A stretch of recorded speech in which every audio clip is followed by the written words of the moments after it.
আপনি আগের সময় নির্দয়ের আচরণের কথা বললেন, ওনাকে একটা প্রহসনমূলক রায়ে ওনাকে জেলখানায় পাঠিয়ে অকথ্য নির্যাতন করা হয়েছে।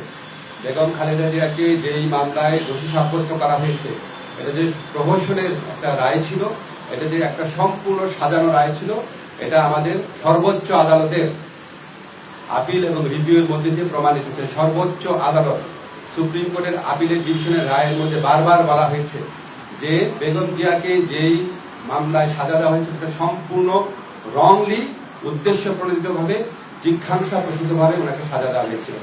ওনাকে জেলখানায় বিভিন্ন সময় যেভাবে নির্যাতন করা হয়েছিল, ওনাকে আমরা হয়তো এত তাড়াতাড়ি হারাতাম না।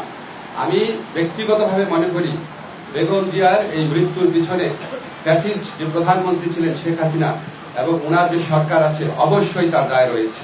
তবে আপনাকে একটা জিনিস আমরা বলি, আমরা আমাদের সরকারের পক্ষ থেকে আপনারা সবাই লক্ষ্য করেছেন, আমাদের যা করার ছিল, আমাদের মাননীয় প্রধান উপদেষ্টা প্রফেসর ডক্টর মোহাম্মদ ইউনূস উনি ব্যক্তিগতভাবে সমস্ত সময় খোঁজ খবর রেখেছেন।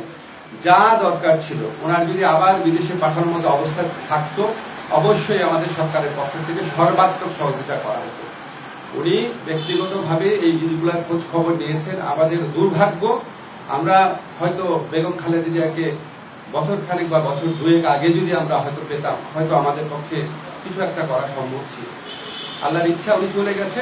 তবে আমাদের জন্য সবচেয়ে বড় আনন্দের ব্যাপার হচ্ছে উনিও সারা দেশের মানুষের সম্মান, শ্রদ্ধা এবং ভালোবাসা নিয়ে বিদায় নিয়েছেন।